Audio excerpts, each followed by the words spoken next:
Сәлем достар, привет, друзья, мерхаба arkadaşlar. Kanalıma hoş geldinizler. Мен Айнұр. Бүгін мен сіздермен өте танымал сусын рецептімен бөлісемін. Түркияда бітелген тамырларды қалай тазартады?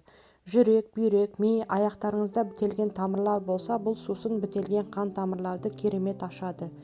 Рецепт үшін біз алдын ала жуылған лимонды 2 бөлікке кесеміз. Содан кейін қол шырын сыққыштың көмегімен лимонның шырынын сығып аламыз. Мен 1 килограмм лимон қолдандым.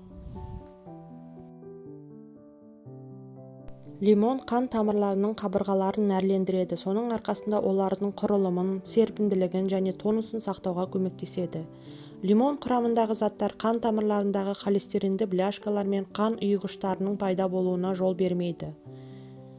Антиоксиданттардың көп мөлшерінің арқасында лимон денені, соның ішінде ми тінін жасартуға көмектеседі.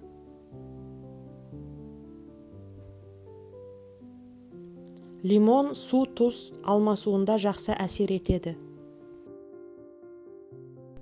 Лимонның пайдалы қасиеттері келесідей: инсульт қауіпінің төмендеуі, қатерлі ісікті алдын алу, бет терісін жақсарту, астманы алдын алу, темірдің сіңуін жақсарту.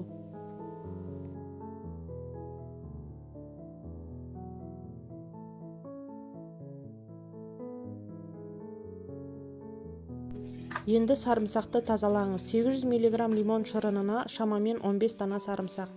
Сарымсақ жақсы қанды сұйылтқыш. Оның құрамында қанды сұйылтатын табиғи агент болып табылатын аллицин бар.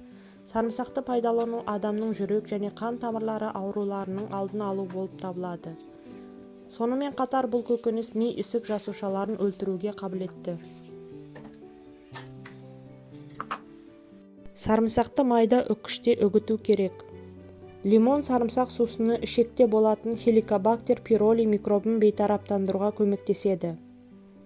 Лимон мен сарымсақ ас қорыту және жүрек тамыр жүйелерінің жұмысын қалыпқа келтіреді, жалпы иммунитетті арттырады және организмді тазартуға көмектеседі. Енді сарымсақты лимон шырынымен араластыру керек. Қоспаны бөлме температурасында 25 күн бойы қараңғы жерде сақтау керек.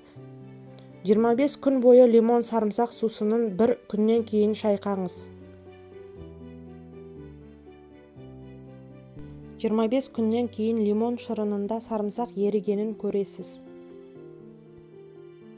Бір мезгілде түскі асқа дейін 50 грамм ішіңіз. Емдеу курсы 1 ай, содан кейін 10 күн үзіліс жасап қайталаңыз.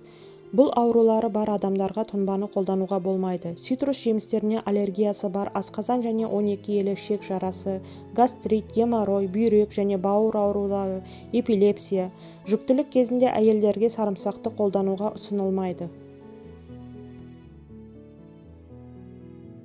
Енді қан тамырларының бітелуі мен қан қысымы сіз үшін қорқынышты емес.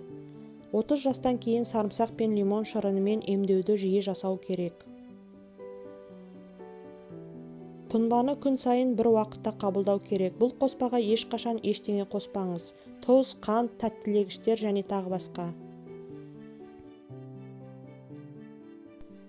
Енді сіз бүкіл денені жасартатын және қан тамырларын тазартатын тамаша емдік детоксикация сусынының түрік рецептін білесіз.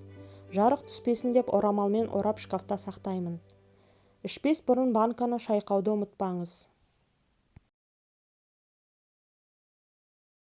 Міне осымен видеоның соңына келдік, қымбатты достар. Көргендеріңізге рахмет, жазылыңыздар, лайк басыңыздар, барлығыңызға сәттілік және сау болыңыздар.